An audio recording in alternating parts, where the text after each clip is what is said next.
오늘은 구약 마지막 시간입니다.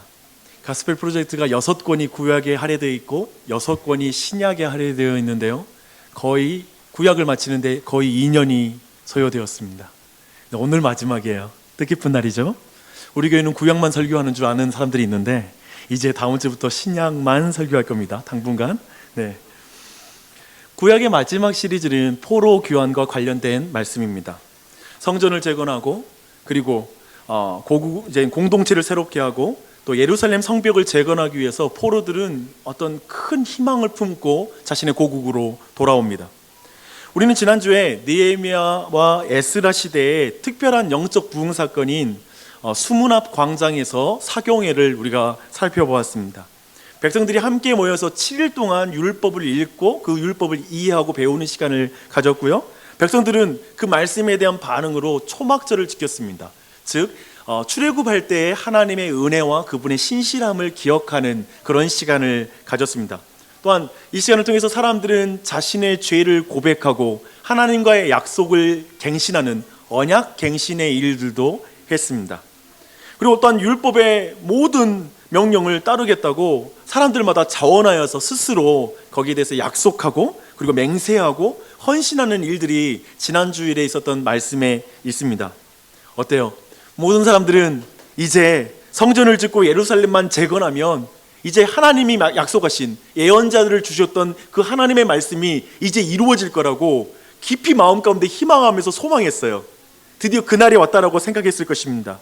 이제 메시아 곧 참된 왕께서 오셔서 이제 나누어졌던 그 나라를 통일시키고 그리고 모든 민족의 이 예루살렘으로 나와 하나님 백성에게 나와서 복을 받는 그런 하나님의 역사를 기대했을 것입니다. 우리는 지난주에 거기까지 봤어요. 그 지점까지 봤어요. 마치 신데렐라가 왕자를 만나서 결혼하는 것으로 그 동화가 끝나는 것처럼 다들 그렇게 끝나죠. 백설공주가 왕자와 키스를 하고 다시 이렇게 살아나는 장면, 그런 장면으로 모든 동화는 끝납니다. 그런데 느헤미야에는 다음 이야기가 있어요. 지난주에 우리가 느헤미야 봤던 건 느헤미야 8장의 말씀이었고요, 13장까지 그 말씀이 이어집니다. 근데 느헤미야의 13장의 말씀은 사실 새드 엔딩으로 끝납니다. 나중에 이 13장에 보면 느헤미야가 도시를 다시 돌아보게 됩니다. 근데 그때 과거 스룹바벨이 힘써서 지었던 그 성전 안에는 이제 그 관리가 너무 허술해지고 거기 안에 자격이 없는 제사장들이 일을 하고 있는 거예요. 또한 에스라가 율법을 재건하기 위해서 수문 앞 사경회까지 했었잖아요. 근데 그 백성들이 안식일에 일을 하는 것을 보게 됩니다. 그리고 자신이 힘써 세웠던 예루살렘 성벽 곁에 시장이 형성되고 거기에서 안식일을 지키지 않고 상거래를 하는 것들이 이루어지게 되는 거예요. 어때요? 어쩌면 느헤미야 8장에서 영적 부흥을 경험한 그 사람들은 도대체 어디 있는 것일까요? 그 사람들은 어디를 간 것일까요? 그래서 느헤미야에서 우리 모두 해피엔딩을 기대했던 많은 사람들이 이제 13장에 가면 왠지 찜찜한 기분으로 그 성경을 덮게 됩니다. 그럼 우리는 그들이 왜 그렇게 되었는지에 대해서 그 과정을 이해할 필요가 있습니다. 메시아와 하나님의 영광스러운 임재에 대한 그 약속, 성경의 그 약속과 대조적인 현실 때문에 그들의 신앙이 그렇게 되었습니다. 경제적 궁핍이 계속됐던 거예요. 수문 앞 광장에 그 부흥회가 일어나고 나서 여전히 경제적으로는 궁핍한 거예요. 또 가뭄이 계속 닥쳐서 그 땅에 기근이 있었어요. 거기에다가 전염병까지 끊임없이 이스라엘 백성에게 닥쳐왔습니다. 어때요? 너무나 냉혹한 현실이 있는 거예요.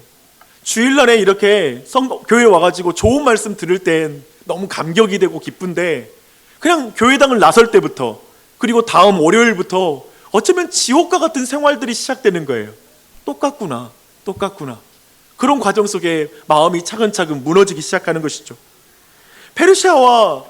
페르시아의 지배는 계속됐어요. 옆에 이웃 가운데 있는 이웃 나라들의 어떤 모함과 공격들은 계속 지속됐어요.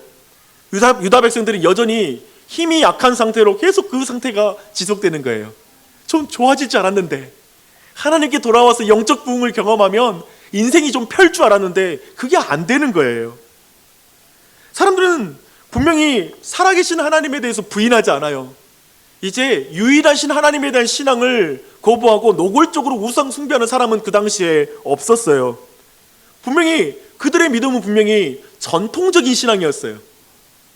하지만 현실적인 문제를 해결하지 못하는 하나님을 향해 냉소적인 마음을 갖기 시작하는 거예요. 냉소적인 마음. 그래서 이렇게 말하는 거예요. 하나님, 저는 하나님이 살아계신 것을 부인할 수는 없겠습니다. 하지만 하나님이 제 인생에 보이지 않는 것도 현실이에요. 하나님이 하신 약속은 거창하지만 내 인생은 초라하기 그지없단 말입니다. 제발 미래를 약속하지 말고 현재를 바꿔주십시오. 도대체 하나님을 믿는 의미란 뭐란 말입니까? 주변의 사람들이 제게 말합니다. 나를 보고 하나님 믿어봤자 별것 없구나라고 말하고 있고요. 그리고 성전을 재건해도 별것 없구나. 예배를 재건하는 삶을 살아도 별것 없구나. 성경을 읽고 공동체를 위해 살아도 별것 없다고 말합니다. 사람들 안에 이러면서 하나님에 대해서 냉소적인 마음을 품기 시작하는 거예요. 이런 정서는 말라기 시대에만 있는 정서일까요? 아니죠. 지금 우리 시대에 우리에게도 이런 냉소적인 마음이 우리의 삶에 있을 수 있습니다. 우리는 말라기 시대의 백성들과 비슷한 정서를 가지고 아마도 말라기 시대가 경험했던 비슷한 영적인 삶을 살아가는 것 같습니다. 이제 우리가 살펴볼 건 말라기 시대의 예배의 타락을 볼 것이거든요. 아마도 그 말라기 시대의 그 예배의 모습은 우리의 예배의 모습일 수 있습니다. 그걸 하나하나 보게 될 거예요. 그런 의미에서 1장 1절은 말라기를 통해서 하나님이 주시는 중요한 말씀의 그 성격을 우리는 분별하여 알려주고 있습니다. 함께 읽겠습니다. 여호와께서 말라기를 통하여 이스라엘에게 말씀하신 경고라. 근데 여기서 이 경고라는 게 이 말씀의 성격이잖아요. 근데 이 경고는 매우 잘 번역된 번역입니다. 이걸 영어로는 burden이라는 단어를 사용합니다. 아주 좀 한마디로 말하면 이 하나님의 말씀은 우리 모두에게 듣기에 굉장히 부담스러운 말씀이란 뜻입니다. 부담스러운 말씀. 하나님은 백성들과 논쟁하면서 이제 그들의 신앙의 속살을 확연하게 드러낼 거예요. 오늘 그 시간을 가질 것입니다. 늘 그런 것처럼 오늘 말씀도 가능한 대로 저는 말씀의 결과 그 표현들을 최대한 그대로 따라갈게요. 근데 미리 말씀드립니다. 오늘 말씀은 여러분에게 매우 부담스러운 말씀입니다. 듣는 내내 불쾌할 것이고요. 매우 마음 가운데 불편한 마음이 계속 마음에 있을 거예요. 하지만 하나님의 말씀이 부담스럽더라도 하나님의 말씀이니 그걸 받아야 된다라고 믿고 받으면 은혜가 될 줄 믿습니다. 아멘. 최근에 그런 우리 새가족분 만났어요. 되게 오카는 목사님을 존경한다고. 근데 오카는 목사님이 존경하는 이유가 중요하더라고요. 그 중요한 게 뭐냐면 성도들의 어떤 오늘날 달콤한 말, 그 듣기 좋은 말이 아니라 오카는 목사님은 늘 정말 사람들이 듣기 싫더라도 하나님의 말씀을 그대로 전하는 목사님이었다라는 말씀입니다. 아마도 우리 모두가 오늘날 이 시대가 어떠한 풍조인지 우리는 잘 알고 있지만 오늘 말씀이 우리 모두에게 정말 그런 부드러운 마음으로 듣는, 그리고 이 말씀을 있는 그대로 받아 하나님의 은혜를 받는 시간이 되기를 바랍니다. 1장 2절을 보겠습니다. 여호와께서 이르시되 내가 너희를 사랑하였노라 하니 너희는 이르기를 주께서 어떻게 우리를 사랑하셨나이까 하는도다. 지금 이것이 이스라엘 백성, 말라기 시대의 이스라엘 백성의 정서예요. 하나님이 야 내가 너를 선택하여 특별하게 사랑한단다 라고 이렇게 말하니까 갑자기 화딱지가 나는 거예요.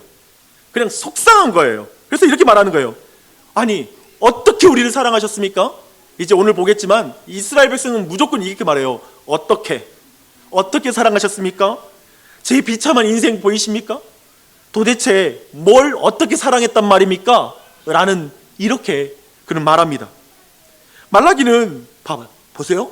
정치적, 경제적, 영적 결핍 때문에 하나님의 사랑을 의심하는 사람들의 그 의심을 처음부터 적나라하게 드러내요. 잠시 우리는 이스라엘 백성의 예배의 타락 문제를 다룰 거예요. 말라기는 그 타락의 문제를 6번의 대화 가운데 우리에게 설명하고 있는 게 말라기의 구조입니다. 그런데 모든 문제의 뿌리가 어디 있는지를 1장 2절이 말하고 있습니다. 그것을 통해서 우리는 이해할 수 있어요. 모든 문제의 뿌리가 어디냐면요, 마음이에요. 그 마음, 하나님의 백성의 마음에 하나님의 선하심을 의심하는 마음이 있어요. 그래서 하나님의 사랑과 자신이 생각하는 하나님의 사랑 사이에 간격이 있어요. 하나님이 사랑한다고 말했을 때 언제 사랑했는데요? 어떻게 사랑했는데요? 이렇게 하나님 사랑과 내 사랑이 차이가 있는 거예요. 그래서 성경을 읽고 설교를 통해서 하나님은 당신을 택하셔서 특별하게 당신을 사랑하십니다. 하나님은 당신과 약속하신 그 사랑을 신실하게 이루시는 그 사랑의 하나님이십니다 라고 말하면 속에서 불편한 감정이 일어나는 사람들이 있어요. 아니, 하나님이 언제 저를 사랑하셨는데요? 도대체 어떻게 하나님이 저를 사랑하셨는데요? 사랑 타령 그만하고 사랑하면 내 문제나 좀 풀어주란 말입니다 라는 말이 나오는 거예요. 아실 거예요. 작은 질병 하나에 시달려도 우리는 이 말 나와요. 인생 문제 하나 안 풀리기만 해도 우리는 이 말 곧바로 나와요. 왜 우리를 이걸 부정할 수 있겠습니까? 그렇게 계속 예배당 안에 하나님과 마음의 거리를 두고 있는 사람이 있어요. 교회 밖에 하나님과 마음의 거리를 둔 사람이 아니라 교회 안에 하나님과 마음의 거리를 두고 예배를 드리는 사람이 있어요. 마음에서 하나님과 하나님의 말씀을 차갑게 비웃는 마음이 있는 거예요. 말씀드리면 그래? 그럼 왜 내 삶이 이런데? 이런 마음에 냉소적인 마음이 있는 사람이 있어요. 그게 바로 왜 그런지 말라기가 그 부분을 우리에게 말해주고 있습니다. 두 번째 논쟁이 시작됩니다. 하나님의 사랑에 의문을 제기한 첫 번째 논쟁을 역전시키는 논쟁이 두 번째 대화에서 나와요. 쉽게 말해서 하나님은 이제 6절부터 쉽게 말해 하나님이 이렇게 말씀하십니다. 내가 너희를 어떻게 사랑했느냐고? 그러나 너희가 의문을 제기할 것은 너희를 향한 나의 사랑이 아니야. 나를 향한 너희의 사랑에 의문을 제기해야 돼. 너희는 어떻게 나를 사랑했느냐? 너희는 어떻게 나를 사랑했느냐? 도대체 나를 공경함과 두려워함이 어디에 있느냐? 나를 멸시하면서 나를 사랑한다고 말하느냐? 이렇게 반문하는 거예요. 그래서 바로 이스라엘 백성이 따박따박 말대꾸예요. 오늘 본문 보면 이스라엘 백성이 얼마나 따박따박 말하는지 몰라요. 뭐라고 하냐면 아니 우리가 어떻게 주의 이름을 멸시하였나이까? 라고 물어봐요.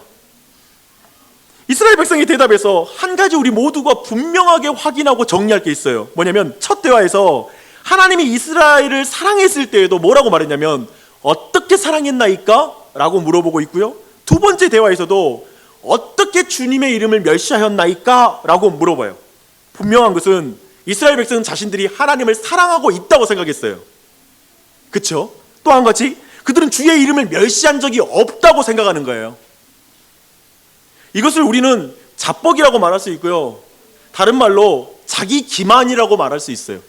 스스로 속았다라는 거예요. 이건 현대 교회에서도 일어나는 심각한 문제예요.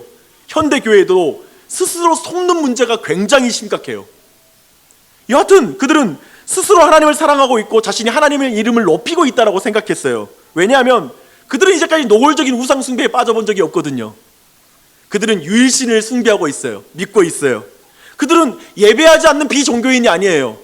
때마다 주일마다 시간마다 그때가 되면 예배드리러 나와요.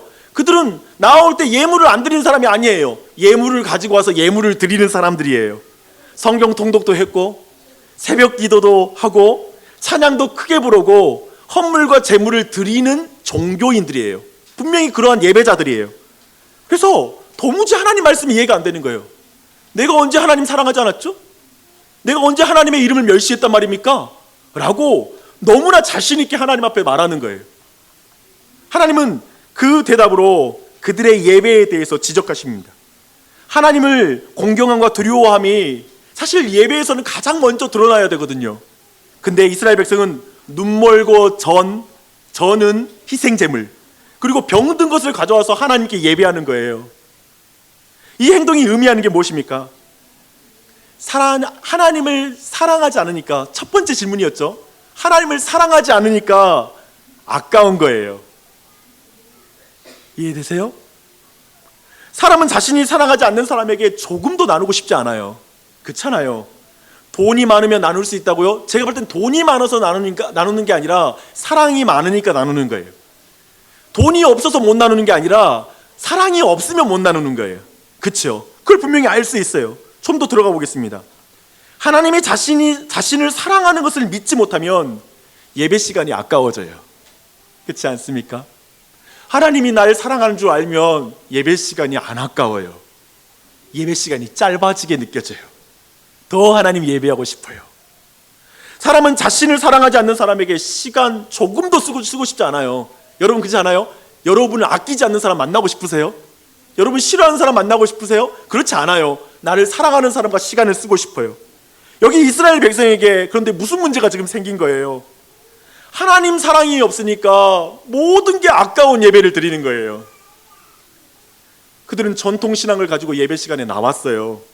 하지만 그들의 예배는 죽은 전통이 되어버린 거예요. 종교적인 행위는 있지만, 경건의 모양은 있지만 경건의 능력은 없는 거예요. 교회당에 앉아있는 시간이 너무 아까워요. 그래서 이상하게 늦는 습관이 생겼어요. 아무튼 이상하게 예배 시간 늦는 게 이상의 습관이 돼요. 그리고 빨리 가고 싶어서 예배 시간이 계속 길게 느껴지는 거예요. 그래서 예배 시간을 계속 시계를 자꾸 보는 거예요. 몸은 앉아있지만 빨리 돌아가서 내가 할 일들이 벌써 생각이 나요. 그래서 예배 시간 전체를 지배하는 건 이미 앞에서 하다가 온 일들이 계속 생각이 나고, 돌아가서 할 일이 생각나서 정작 지금 이 순간 하나님 말씀 듣는 게 너무 어려운 거예요. 막 그렇게 너덜너덜 났어요, 시간이. 왜냐면 내 마음에 그 사랑이 흐려지니까. 그래서 첫 것을 드린다라는 개념이 사라지는 거예요. 주일이 주초잖아요. 주일 첫날 그 첫 오전의 시간을 예배로 드리는 거잖아요, 우리가. 근데 어쩌면 오늘날에 많이 희석된 것은 첫 것을 드린다라는 개념이 우리 안에 많이 사라졌어요. 그래서 나의 몸과 마음을 최고의 상태로 흠이 없게 주일 예배 가운데 드리고자 하는 마음들, 그 갈망이 우리 안에 사라지기 시작하는 거예요. 그래서 너무 피곤하게 이 자리에 나와 있는 거죠. 최대한 몸을 피곤하여서 어쩌면 이 자리에 와서도 너무 졸리는 상태로 와 있는 것일 수 있어요. 사실 모든 게 아까운 것입니다. 예배 시간이 아깝고 값비싼 재물을 드리는 것을 아까워하는 예배자를 보는 하나님의 마음은 어떨까요? 하나님의 사랑을 믿지 못하고 하나님을 사랑하지 않으면서 마음의 거리를 두고 있는 백성들을 볼 때 하나님의 마음은 어떨까요? 얼마나 아프실까요? 만약 여러분이 정말 여러분이 사랑하는 사람 위로하기 위해서 서울로, 그 사람이 서울에서 일하기 때문에 서울로 올라가기를 결정했다고 생각해 보십시오. 근데 이제 힘겹게 아침 일찍 일어나서 비싼 표를 사고 기차를 타고 올라갔어요. 그래서 여러분이 약속 시간 전에 도착하려고 일찍부터 서둔 거예요. 또 그 사람이 그때밖에 시간이 안 된대. 오전 10시 첫 차 타고 올라갔어요. 그래서 올라갔는데 그 사람이 약속 시간을 늦는 거예요. 그렇게 허겁지겁 와가지고 이제 이야기를 시작하는데, 정작 이야기를 시작하는데 자꾸 시계를 보는 거예요. 그 메시지는 뭐예요? 빨리 말해, 빨리 말하고 끝내, 이런 메시지잖아요. 그러니까 내 마음이 여러 가지 불편하고 속상하죠. 내가 어떤 마음으로 왔는데, 여기까지 어떻게 왔는데 이렇게 하나. 어쩌면 그 마음 가운데 이런 생각이 스칠 거예요. 너가 나를 정말 무시하는구나. 야, 어떻게 아무도 모르는 사람 앞에서도 이럴 수 없을 텐데 너가 이럴 수 있니? 야, 너의 직장 상사 앞에서도 이럴 수 있겠니? 좀 이런 마음이 들 거예요. 왜냐하면 정말 무시당한 느낌이 드니까요. 그래서 오늘 말씀 보니까 하나님도 되게 직접적으로 우리에게 표현해요. 너희들은 그 병들고 흠 많은 재물을 너희 총독에게 선물로 줄 수 있겠니? 그가 그런 재물을 기뻐하며 받아들일 수 있겠니? 좀 적나라하게 이야기해요. 마음의 거리를 둔 사람과 한 자리에 있는 것만으로도 고역이에요. 그렇죠? 그리고 대화하는 내내 그 사람의 얼굴 눈 한 번 마주치지 않고 핸드폰을 계속 넘기고 있는 사람 보는 것도 너무나 속상하고 마음 아파요. 분노가 치밀 거예요. 그런데 우리가 불쾌함을 보이자 그 사람이 도리어 이렇게 말하는 거예요. 왜 다짜고짜 화를 내고 그래? 언제 내가 만나달라고 했어? 왜 이렇게 힘들게 올라와가지고 갑자기 나 부담스럽게 이래? 언제 내가 당신을 무시했다고 그래? 내가 이제까지 하는 말 다 듣고 있었거든? 내 귀는 다 듣고 있었거든? 지금 할 일 많은데 내가 여기까지 나오느라고 얼마나 많은 걸 희생한 줄 아세요? 최소한 내 마음 알아줘야 될 거 아니에요. 얼마나 큰 대가를 지불했는데 도대체 내가 뭘 잘못했냐고요. 저는 당신을 충분히 존중하고 있잖아요. 여기 앉아있는 것만으로도 당신 존중하는 거예요. 만약에 이런 말 여러분 들으면 어떨 것 같아요? 정말 아끼는 마음으로 올라갔는데 이런 말 들으면 아마도 이런 대화를 막 나가는 거죠. 그렇죠? 막 나가자는 대화죠.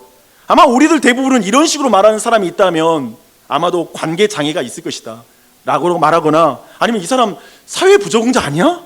라고 하는 마음까지 우리 마음에 스칠 거예요. 그런데 정확하게 이런 식으로 이스라엘 백성이 하나님께 말하는 거예요.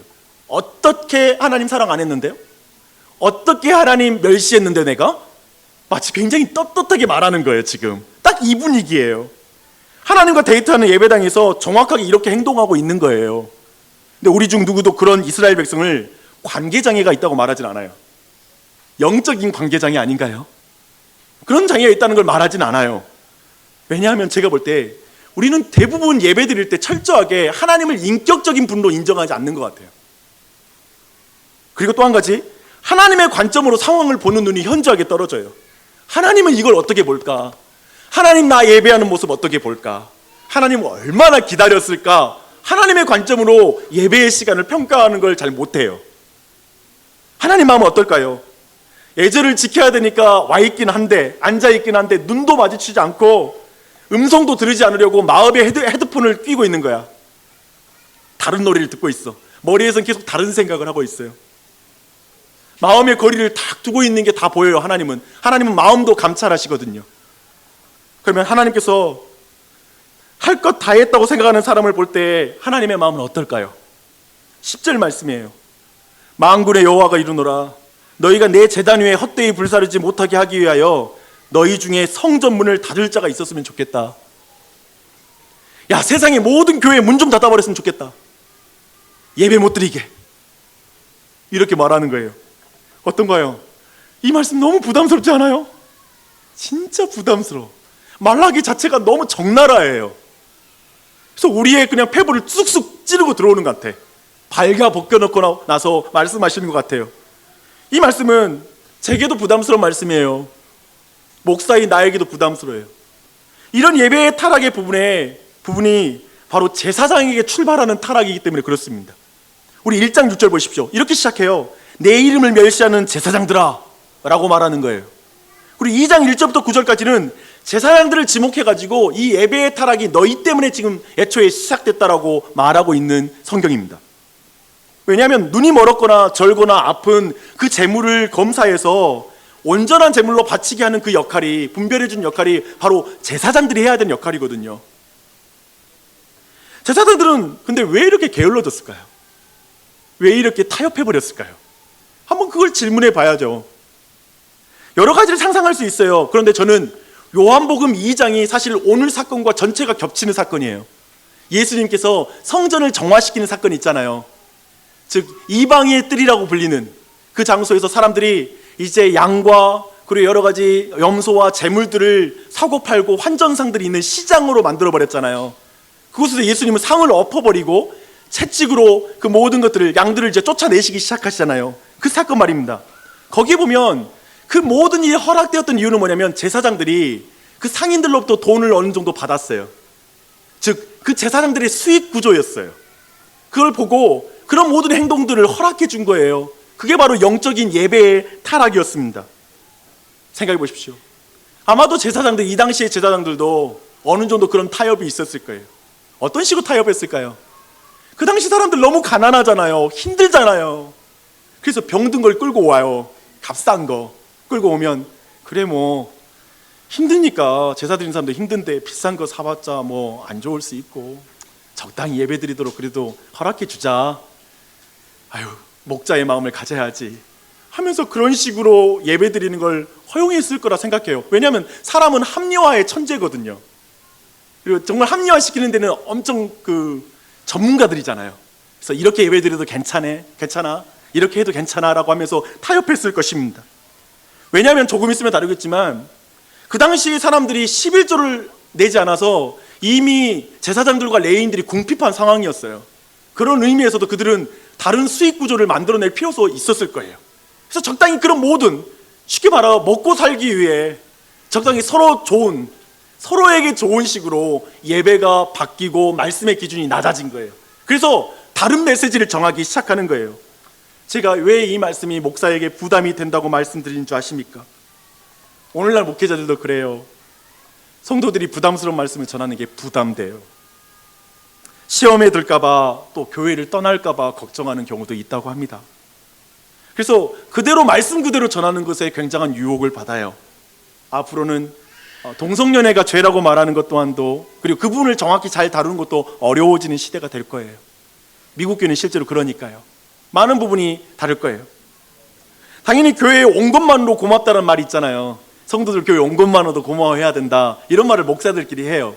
저는 그 말에 대해서 일견 어떤 말인지 이해하고 성도들에게 고마움을 느낍니다. 그런데 어쩌면 우리 모두가 복받는 설교하고 다들 듣기 좋고 부담 없는 설교해야 헌금이 많이 들어온다라는 조언들도 하기도 합니다.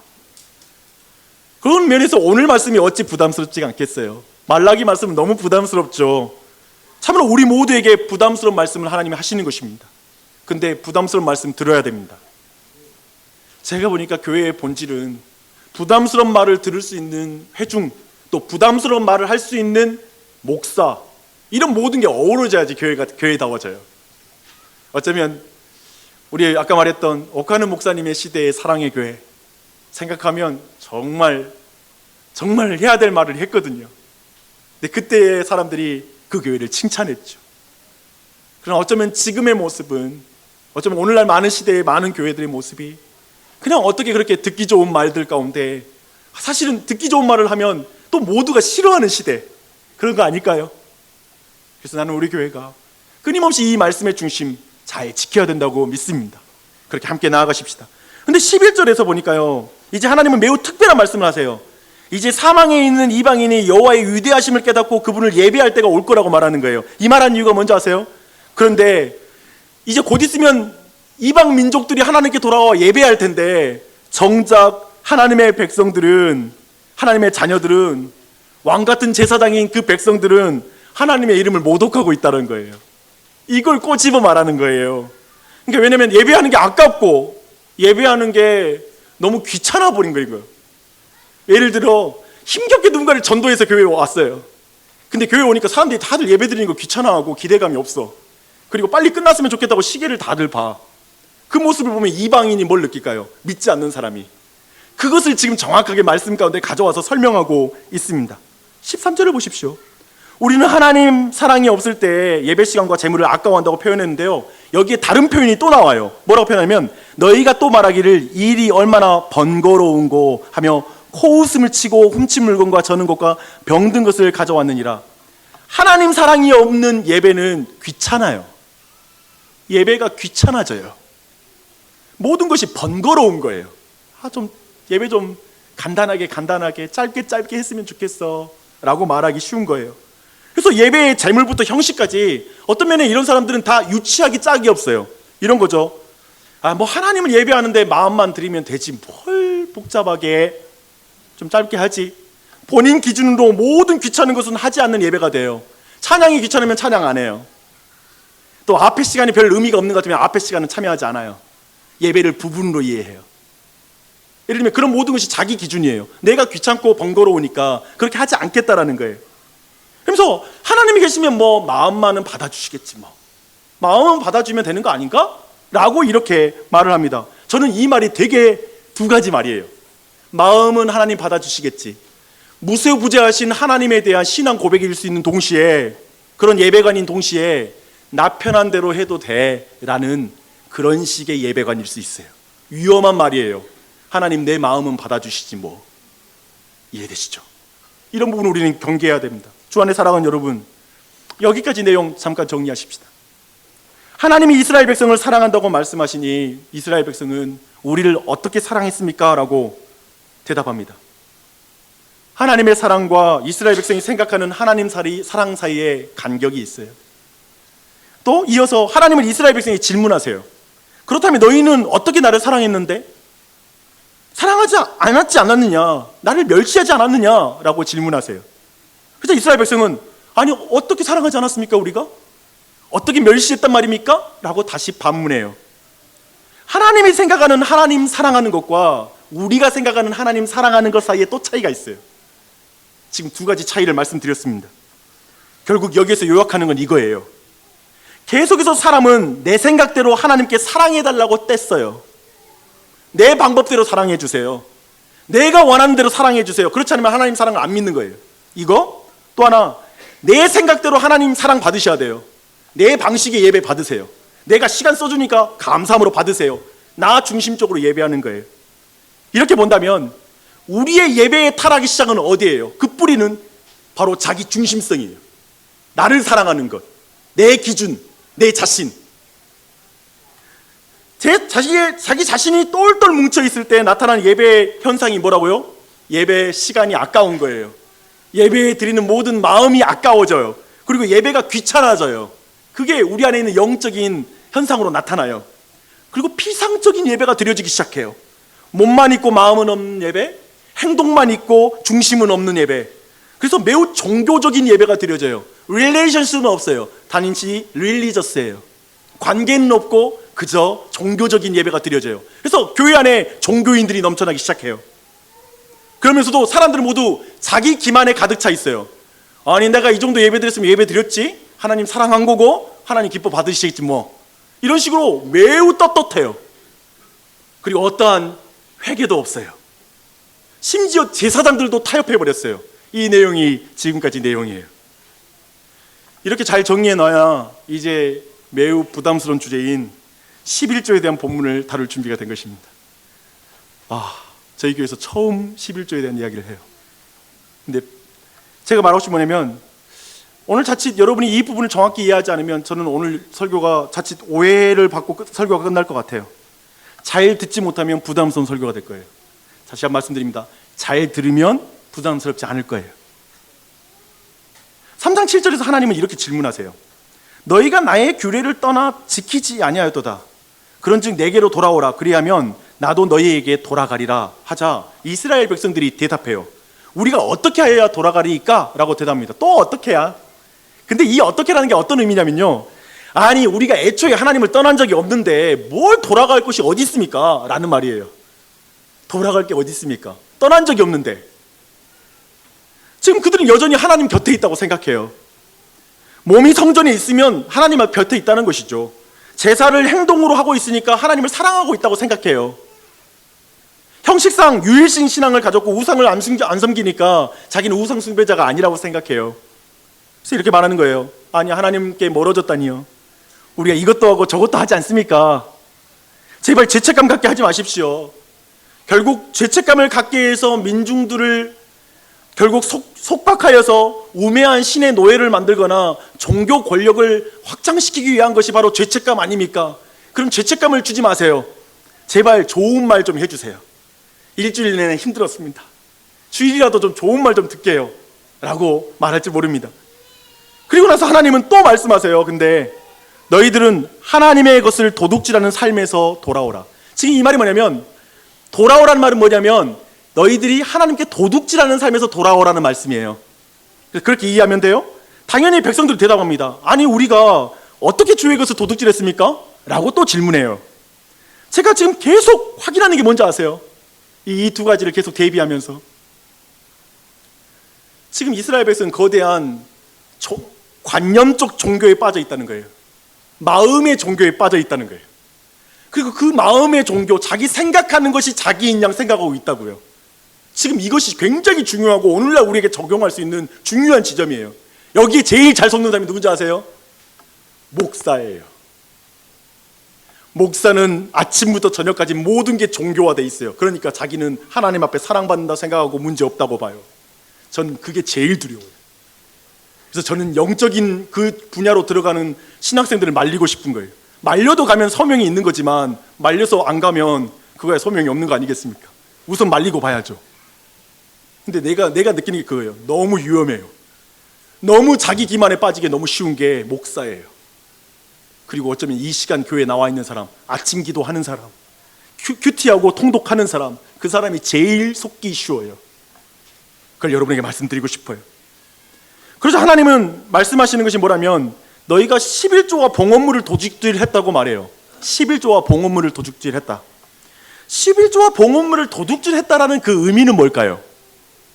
우리는 앞의 내용을 가져와서 해석할 수 있어요. 처음부터 무슨 말이냐면 하나님의 사랑을 믿지 못하고 하나님이 나를 사랑하는 것을 믿지 못하고 또 하나님을 향한 나의 사랑이 없으면 11조가 아까운 거예요. 그게 아깝고, 그리고 11조를 내는 게 귀찮아진다라는 거예요. 11조를 하나님께 드리는 대신 자기가 가지고 있고 자기를 위하여 쓰고 싶은 거예요. 이게 결정적인 문제예요. 즉 하나님은 우리에게 이웃과 나눌 수 있는, 그리고 하나님 이웃사랑을 실천할 수 있게 많은 은사와 재물을 주셨다는 거예요.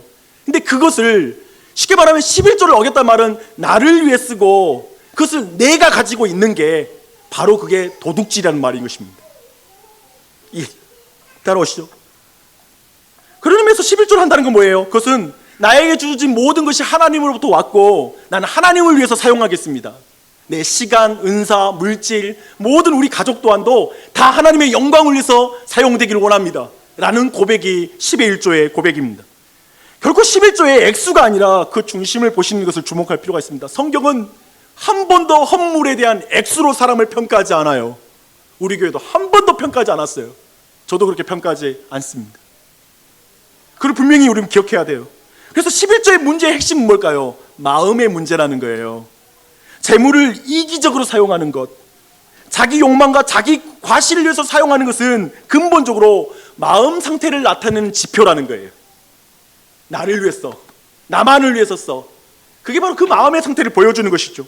저는 오늘 신약에서 11조를 어떻게 지켜야 되는지에 대한 내용은 다루지 않을 거예요. 저는 그 부분 다루지 않겠습니다. 한 가지만 말씀드릴게요. 11조는 신약에서 율법적으로 지키는 규약이 아닙니다. 다만 이 신약에서는 분명하게 이 11조의 정신을 우리가 지켜야 되고, 사실 선교사님들이 한국 땅에 왔을 때 그 하나님의 마음으로 연보하는 것을, 그 액수를 규정하는 건 신약에 없거든요. 하지만 이 10의 1조 정도는 하는 것이 우리 신앙에 유익하다라고 결정하고 선교사님들이 먼저 그 부분을 제안하여서 교회들이 받아들여서 그걸 행하고 있는 것입니다. 여기까지만 설명드릴게요. 다만 오늘 본문에서 강조하는 걸 여러분이 주목해야 돼요. 이걸 놓치지 말자는 거예요. 봉헌은 우리의 마음의 상태를 나타내는 지표이자 우리가 하나님을 얼마나 존귀하게 여기는지 그것을 보여주는 척도라는 거예요. 우리는 마음을 수치화하는 것에 대해서 굉장한 불쾌감이 있지 않습니까? 하나님을 향한 사랑을 돈으로 보여주세요. 이런 말 들으면 뒤집어지겠죠. 이런 마치 그런 느낌이라서 굉장히 싫어요.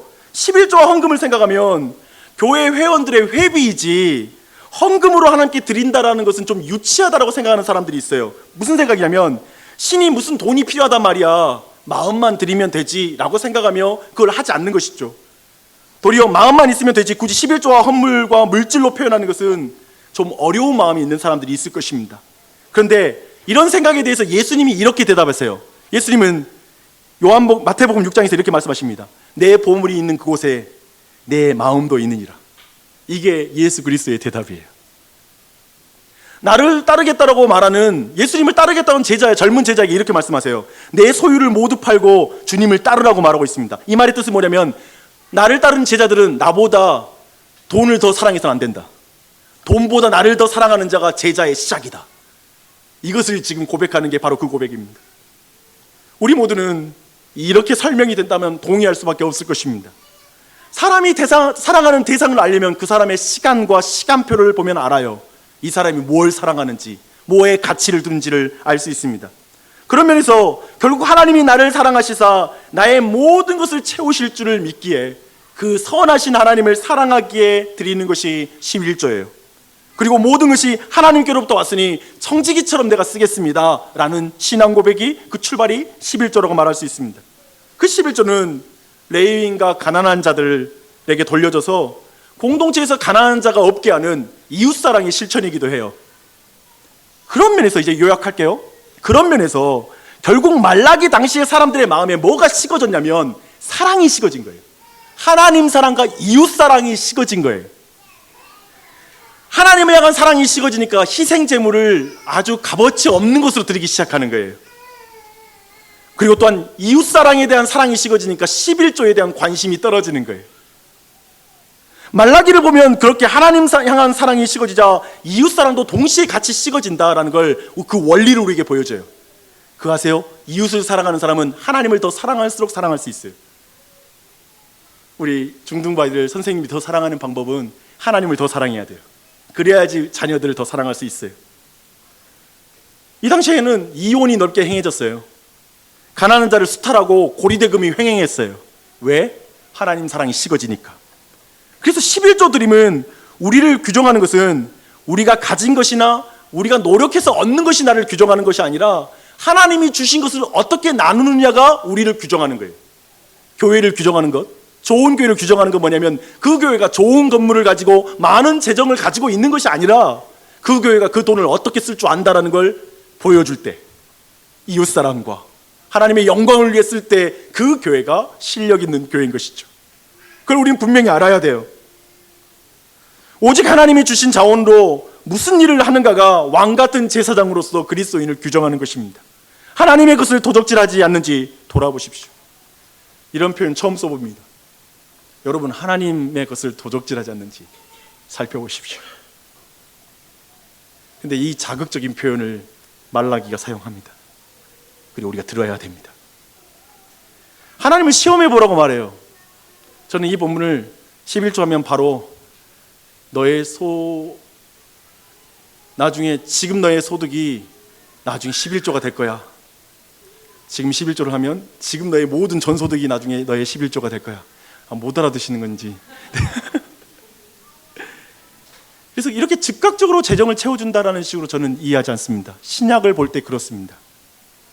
모든 소유로 보이지 않는 하나님의 주권을 인정하면 분명히 하나님이 주신 복을 누리게 될 것입니다. 저는 그렇게 믿습니다. 우리는 이렇게 구약의 마지막 새드 엔딩을 살펴봤습니다. 함께 말라기 4장 4절로 6절 말씀 읽겠습니다. 시작. 너희는 내가 호렙에서 온 이스라엘을 위하여 내 종 모세에게 명령한 법 곧 율례와 법도를 기억하라. 보라, 여호와의 크고 두려운 날이 이르기 전에 내가 선지자 엘리야를 너희에게 보내리니 그가 아버지의 마음을 자녀에게로 돌이키게 하고 자녀들의 마음을 그들의 아버지에게로 돌이키게 하리라. 돌이키지 아니하면 두렵건대 내가 와서 저주로 그 땅을 칠까 하노라 하시니. 이건 구약의 마지막 세 구절이거든요. 마지막 구절이에요. 근데 4절은 바로 모세의 율법을 가리키는 토라예요. 그리고 5절은 뭐냐면 엘리야를 대변하는 선지서를 말해요. 율법서와 그리고 이 선지서, 구약의 그 모든 내용이 결국 한계가 있는데 어떤 한계냐면 사람들의 마음을 하나님께 예배하게 만드는데 한계가 있었어요. 결국 예배자의 마음이 안 되는 거예요. 그리고 온전하게 예배 드리는 게 아까운 상태인 거예요. 구약은 그렇게 끝나는 거예요. 예배 드리는 게 아까워, 그리고 귀찮아, 마음으로 진짜 하나님께 돌아오질 않는 거예요. 이렇게 구약의 내용들이 마무리가 됩니다. 우리는 이 부분이 우리 모두에게 말하는 내용이 있다고 생각합니다. 사실 우리의 실력이 구약의 실력입니다. 새드 엔딩입니다. 우리는 피상적인 예배에 머물 수밖에 없는 한계를 가진 존재입니다. 그래서 우리는 어쩌면 정말 하나님 깊이 사랑하지 못하고 신앙에 머물러 있을 거예요. 우리의 인생은 흠많은 재물이에요. 온전하지 못한 재물이에요. 우리는 너무 이기적인 제사장들이에요. 그래서 정말 욕심꾸러기 제사장들이에요. 그렇게 머물러 있을 거예요. 근데 그런 우리에게 무슨 소망이 있느냐 했을 때 5절과 6절이 답을 주는 거예요. 너희에게 내가 선지자 엘리야를 보내줄 거야. 근데 이 선지자 엘리야가 나중에 세례 요한이에요.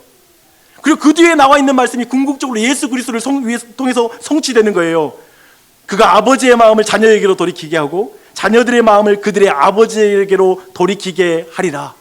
이렇게 말씀하고 있습니다. 사랑하는 여러분, 우리 구주 예수 그리스도께서 흠없는 재물이신 예수 그리스도께서 깨끗한 재물이신 예수 그리스도께서 우리를 위해서 대속재물이 되셨습니다. 온전한 예배를 드리셨습니다. 그 예수 그리스도를 바라보십시오. 오직 그 예수 그리스도를 통해서만 우리는 하나님의 참된 예배자가 되는 줄 믿습니다. 다만 그 예수 그리스도의 사랑은 늘 우리가 기대하는 그 사랑과 차이가 있어요.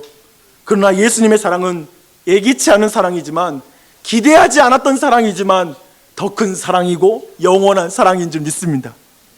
더 놀라운 사랑인 줄 믿습니다. 그 사랑을 만나야 예배가 회복됩니다. 예배가 아깝지 않고요, 예배가 이기적이지 않아요, 귀찮지 않아요. 그 예수님의 사랑을 받으십시오. 그분은 우리를 위해서 십자가 달릴 때 귀찮아하지 않으셨습니다. 아까워하지 않았어요. 그분의 생명을 주는 걸. 그만큼 당신을 사랑하셨어요. 이걸 믿으십시오. 그리고 진정한 예배를 드리십시오. 짐 엘리엇이라는 20대 후반에 아오카 부족이라는 부족에게 순교를 당했던 한 선교사, 미국인 선교사는 이렇게 말했습니다. 영원한 것을 얻기 위하여 영원하지 않는 것을 포기하는 자는 결코 바보가 아니다. 영원한 것을 얻기 위하여 그 삶으로 우리가 나아갈 수 있는 것이죠. 왜냐하면 영원한 분이 나를 위해서 십자가에 달려 죽으셨으니까. 유한한 나를 위해 십자가에 달려 죽으셨으니까. 그 사랑을 내가 가지고 있으니까 우리는 그 삶을 살 수 있죠. 기도하겠습니다.